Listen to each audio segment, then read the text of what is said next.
போகிறோம் அப்படின்னு பார்த்தீங்கன்னா, ரொம்ப நாளாக நம்ம வெயிட் பண்ணிட்டு இருந்த 3/4 பேண்ட் வந்திருக்கு. இன்னொன்று என்னன்னா, நம்ம லாஸ்ட் டைம் வந்து செட்டு போட்டிருந்தோம் பார்த்தீங்களா, அதில் செட்டுலேருந்து செப்பரேட்டாக சில பேர் டிஷர்ட் தனியாக எடுத்துட்டாங்க, பேண்ட் தனியாக இருக்காங்க. பேலன்ஸ் இருக்க ஐட்டமும் ப்ளஸ் எக்ஸ்ட்ரா ஐட்டம்ஸும் நம்ம வாங்கி இப்போ வந்து 3/4க்கு வந்து போட்டிருக்கோம்.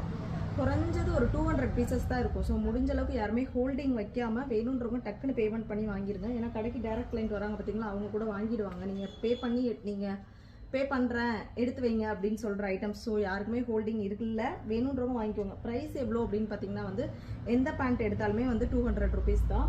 அவைலபிள் சைஸ் பார்த்தீங்கன்னா எக்ஸ்ட்ரா ஸ்மால்லேருந்து உங்களுக்கு எக்ஸல் வரைக்கும் இருக்குது, டபுள் எக்ஸல் கிடையாது. இன்னொன்று என்னென்னா வந்து நம்மக்கிட்ட எப்போவுமே வந்து 130 தானே இருக்கும். இந்த டைம் வந்து ஏன் வந்து 3/4 வந்து 200 அப்படின்னு நினைக்கலாம்.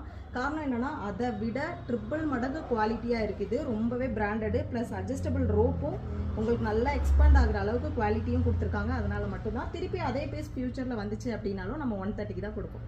தேங்க்யூ.